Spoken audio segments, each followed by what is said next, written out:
TV8 ekranlarında 8'de sağlık kaldığı yerden devam ediyor. Şimdiki konuğumuz diyetisyen Adem Çetin. Hoş geldiniz Adem Bey. Hoş bulduk, çok teşekkür ederim. Nasılsınız? İyiyim, çok teşekkür ederim. Siz nasılsınız? Bizler de iyiyiz. Uşaklardan geldiniz buraya. Evet, bugün öyle oldu. Oralarda nasıl havalar, insanlar nasıllar? Havalar bayağı sıcak ama insanları bilemiyoruz. Obezite var mı orada da Uşak'ta da? Biraz fazla. Aslında Hamuru Türkiye'de seven bir bayağı yer fazla. çünkü. Diyetisyenler için kötü mü, iyi mi bilemedim ama. Doğru söylüyorsunuz. Evet efendim, dünyanın başı bu obeziteyle dertli. Ülkemizinki daha da dertli çünkü Evet. sıralamada her geçen gün yükseliyoruz ve bildiğim kadarıyla şu an Türkiye nüfusunun %30'u obeziteyle karşı karşıya. Nedir bu obezite? Biraz bahseder Aslında misiniz? obezite %30'u da geçti aslında maalesef. Bu pandeminin de etkisiyle beraber. Evet. Obezite aslında kısaca şu şekilde anlatabiliriz. Yağ dokusunun yağsız dokuya göre oran olarak daha fazla olması veya çok fazla artış göstermiş olması vücutta ya da boya göre kilonun yüksek olması düşünebiliriz. Şu durumu karıştırmayalım ama. Atıyorum bir sporcu var, 110 kilo ama vücudunda 10 kilo yağ var. Bu obez sayılmaz. Aslında bizim için önemli olan yağ dokusu. Bu da maalesef bütün kronik hastalıkları neredeyse tetikleyebilecek bir özellikle olduğu için bizim için sağlık problemi. Yani tüm kardiyovasküler sistemden tutun Kesinlikle. kanserden tutun sindirim sistemi hastalıklarına Yani kadar. birincil faktör olarak hepsinde birincil faktör olmasa da açıkçası çoğunu etkiliyor. Özellikle şeker hastalığını siz de biliyorsunuz ki. Tabii tansiyon, şeker, Kesinlikle. kolesterol, hatta sonrasında gelecek olan bütün Evet. nörolojik problemler. Oralara da Kesinlikle. sıçrıyor. Peki Adem Bey, sizce bu obezitenin Türkiye ve dünyadaki bu kadar artmasının sebebi nedir?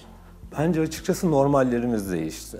Yani önceki dünya ile şimdiki dünya arasında bayağı fark var.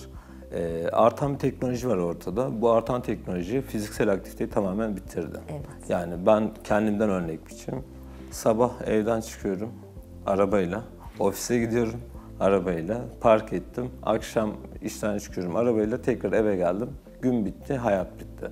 Yani bunun haricinde ekstra ben kendime bir spor aktivitesi koymazsam, yürüyüş koymazsam gün boyunca hiçbir şekilde hareket etmiyorum.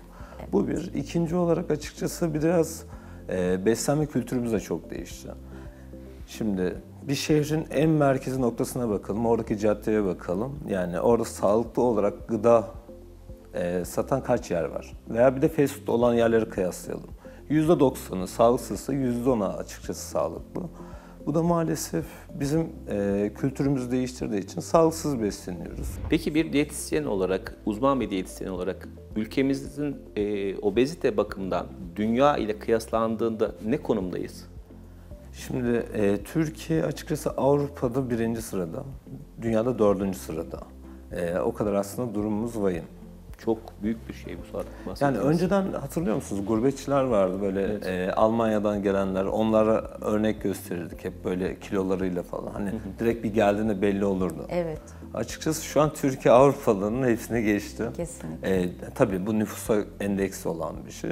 Dünyada da 4. sırada olmak açıkçası bizi kronik hastalıklarda da çok büyük bir riske Sürüklüyor, itiyor. evet. Mesela Covid olduğunda da bağışıklık sistemimiz çok düşük olduğu için Avrupa'da da çok üst sıralarda yer almıştık.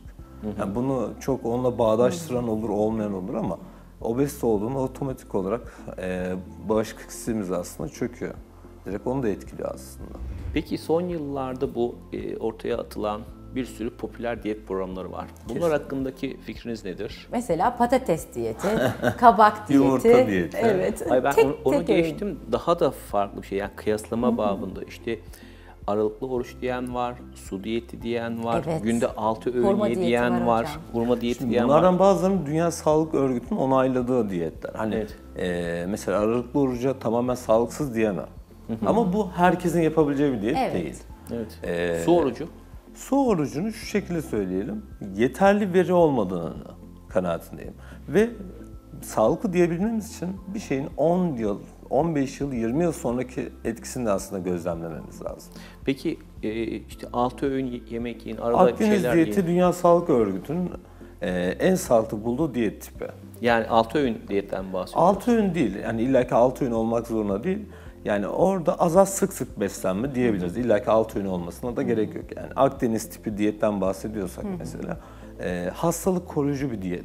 Açıkçası Türkiye'nin nüfusuna baktığımızda veya obezite yüksekliğine baktığımızda diğer saydıklarınıza göre Akdeniz diyet tipi Türkiye'ye daha uygun. Ama herkese uygun diyemiyorum bakın. Veya illa ki herkes Akdeniz diyet tipine uygulasın demiyorum. Aralıklı orucu da sağlıksız da diyemeyiz. Çünkü Dünya Sağlık Örgütü de buna sağlıksız demiyor. Bunların kriterleri var veya skalası var. En yüksek mesela Akdeniz diyet tipine verdiyse bu sağlık endeksinde onun altında da aralıklı oruç var. Ona tamamen sağlıksız diyemeyiz ama herkese de uygun da diyemeyiz. Popüler diyetleri benim açıkçası her yaz bir şey moda oluyor. Mesela kabak diyetidir, yumurta diyetidir, patates diyetidir vesaire vesaire uzatılabilir bu daha da fazla. Modası nasıl her şeyin geçiyorsa onların da geçiyor. Ama gelip geçici şeylerle kalıcı bir çözüm oluşturmak bence mümkün değil. Bir de sanırım Adem Hocam, o diyetleri internetten bulabilmek artık çok kolay teknolojiyle birlikte. Evet, inanılmaz. Buradan seyircilerimize de söyleyelim. Benim komşum bunu yaptı, şununla çok iyi verdi falan deyip inanmayın. Burada gerçekten biz hocalarımızı çıkartıp onların ağzından güzel bilgileri almak çok güzel. Benim şahsi fikrim online'a girmektense sesi açmak daha mantıklı diye düşünüyorum şu anda. Bir de şöyle bir şey var, bir insan ne kadar aslında az biliyorsa o kadar rahat konuşabiliyor. Benim gözlemlediğim en güzel şeylerden birisi o. Çünkü benim korkarak mesela dedim ya aralıklı oruç sağlıksız hani diyemedim çünkü bazılarına uygulanabilir. Veya herkes Akdeniz diyet tipini yapsın da diyemem çünkü bu da kişiden kişiye farklılık gösterir. Dünya Sağlık Örgütü bile en sağlıklı diyet tipi demesine rağmen. Ama bunu komşusu rahat bir şekilde sen şunu yap kesin verirsin kanılarında işte 3 ayda şunu yaparsın, 5 ayda şöyle olur. Evet. Yani bunu diyebiliyor. Ama etki mekanizması olarak birbiriyle yani hani tepeden tırnağa kadar zıtlar. Yani birisinde sürekli yani demeyelim de 6 öğünden bahsediliyor. Yani hiç aç kalmayın anlamında.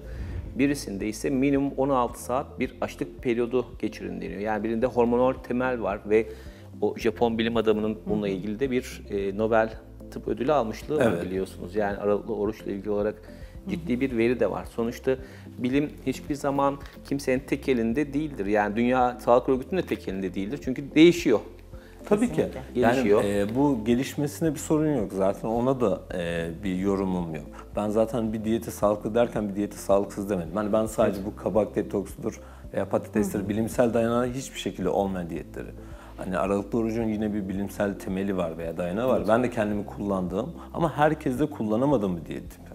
İlla ki şunu da yapmak zorunda değiller zaten. Yani ben aralıklı oruç besleneceğim, Akdeniz diyet tipinden kaçınacağım. Benim haftanın 5 günü Akdeniz tipi besleniyorsam 2 günü de aralıklı oruç tarzında da beslenebilirim. Veya normal hayatında mesela Akdeniz diyet tipiyle kilo veremeyen bir danışanımız kalkıp aralıklı oruç ona bir farklı geldiği için ona kilo da verebilir. Ama uzman desteğiyle. Kesinlikle. Hocam. Tabii ki. Bunu o her altını zaman çizelim. için. Evet, uzman desteği çok önemli.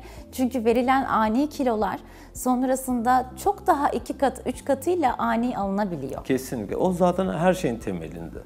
Yani bir araba tamir ettirmek için kalkıp doktora gitmem. Gibi. Bir sağlık problemi içinde kalkıp komşuma sormam yani. Peki son olarak kalıcı diyetin sırlarını böyle madde madde sıralar mısınız? Bence kalıcı diyetin sırrı şu, obezite beyinde başlar. İlk önce neden bu kiloyu aldım? Bence irdelenmesi gereken konu bu. Yani o kilonun altında yatan sebep. Gece geç saatte yemek mi yiyoruz? Sağlıksız gıdalardan mı besleniyoruz? Veya sadece bir besin grubunu çok fazla tüketip diğerlerini hiç tüketmiyor muyuz? Stres anında da mı daha fazla yemek yiyor? Aynen, mesela stres anında kendimizi kontrol edemeyip fazlasına mı kaçıyoruz? Bu sebebi halletmeden açıkçası İşte Akdeniz diyet tipini yaptım, aralıklı oruç yaptım, şu diyeti yaptım, bu diyeti yaptım. Bir sonuç alındı diyelim. Hani bir diyetisyen gözlemiyle veya mide ameliyatı da olsun hiç önemi yok. Ne olursa olsun. Biz aldık 150 kilodaki bir hastayı 70 kiloya getirdik. Kafa aynı kafa, değiştirmedik ki Benden kafayı. çıktıktan sonra yine aynı kiloya varacak. Aynen. O yüzden bence kalıcı kilodaki en önemli şey kafa yapısını değiştirmek ve o hataların hata olduğunu açıkçası ona anlatmak ve kabul ettirmek. Veya bu nerede hata yaptığını kendisi bilmezse eğer orada kalıcılık bekleyemeyiz. Ben burada ameliyatlar için aynı şeyi söylüyorum, kendi yazdığımız diyetler için söylüyorum. Kesinlikle. Kafada bitiremezsek hiçbir şekilde kalıcı olmayacak. Kesinlikle çok haklısınız Adem Hocam.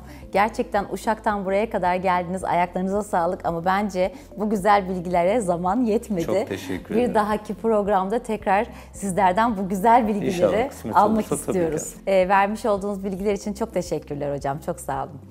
Bugün bizlerle diyetisyen Adem Çetin beraberdi ve obezitenin aslında tamamıyla derinine inip çözüm noktasını bulmamız gerektiğini bahsetti. Sadece diyetle olmadığını, süreklilik gerektirip tamamıyla sağlıklı beslenmeyi öğrenmemiz gerektiğini söyledi. Kendisine tekrar çok teşekkür ederiz. Ve 8'de sağlık kaldığı yerden devam ediyor.